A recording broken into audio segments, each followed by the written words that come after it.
If we don't have free speech, then we just don't have a free country. It's as simple as that. If this most fundamental right is allowed to perish, then the rest of our rights and liberties will topple, just like dominoes, one by one. They'll go down. That's why today I'm announcing my plan to shatter the left-wing censorship regime and to reclaim the right to free speech for all Americans. And reclaim is a very important word in this case because they've taken it away. In recent weeks, bombshell reports have confirmed that a sinister group of deep state bureaucrats, Silicon Valley tyrants, left-wing activists, and depraved corporate news media have been conspiring to manipulate and silence the American people. They have collaborated to suppress vital information on everything from elections to public health. The censorship cartel must be dismantled and destroyed, and it must happen immediately. And here's my plan. First, within hours of my inauguration, I will sign an executive order banning any federal department or agency from colluding with any organization, business, or person to censor, limit, categorize, or impede the lawful speech of American citizens. I will then ban federal money from being used to label domestic speech as mis- or disinformation.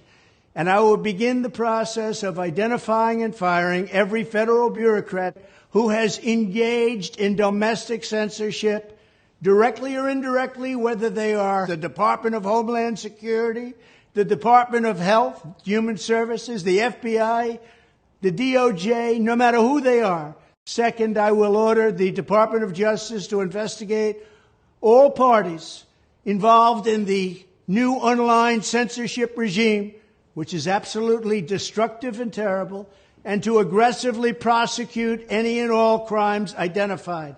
These include possible violations of federal civil rights law, campaign finance laws, federal election law, securities law, and antitrust laws, the Hatch Act, and a host of other potential criminal, civil, regulatory, and constitutional offenses. To assist in these efforts, I am urging House Republicans to immediately send preservation letters, and we have to do this right now, to the Biden administration, the Biden campaign, and every Silicon Valley tech giant, ordering them not to destroy evidence of censorship.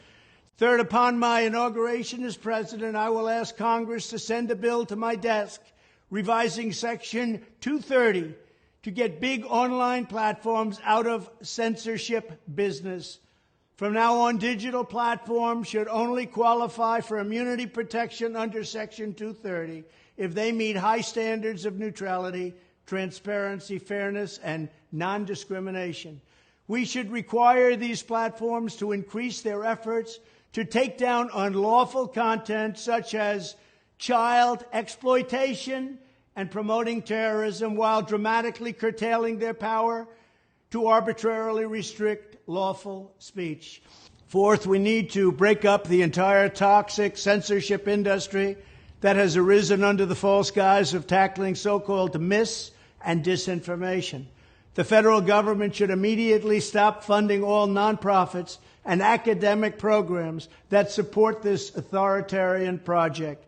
If any U.S. university is discovered to have engaged in censorship activities or election interferences in the past, such as flagging social media content for removal of blacklisting, those universities should lose federal research dollars and federal student loan support for a period of 5 years and maybe more. We should also enact new laws laying out clear criminal penalties for federal bureaucrats who partner with private entities to do an end run around the Constitution and deprive Americans of their First, Fourth, and Fifth Amendment rights. In other words, deprive them of their vote. And once you lose those elections, and once you lose your borders like we have, you no longer have a country. Furthermore, to confront the problems of major platforms being infiltrated by legions of former deep staters and intelligence officials, there should be a 7-year calling-off period before any employee of the FBI, CIA, NSA, DNI, DHS, or DOD is allowed to take a job at a company possessing vast quantities of U.S. user data. Fifth, the time has finally come for Congress to pass a digital Bill of Rights. This should include a right to digital due process. In other words, government officials should need a court order to take down online content, not send information requests such as the FBI was sending to Twitter. Furthermore, when users of big online platforms have their content or accounts removed, throttled, shadow banned, or otherwise restricted, no matter what name they use, they should have the right to be informed that it's happening, the right to a specific explanation of the reason why, and the right to a timely appeal.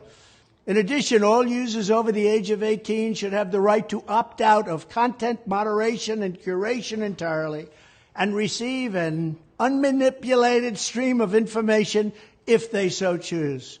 The fight for free speech is a matter of victory or death for America and for the survival of Western civilization itself. When I am president, this whole rotten system of censorship and information control will be ripped out of the system at large. There won't be anything left. By restoring free speech, we'll begin to reclaim our democracy and save our nation. Thank you, and God bless America.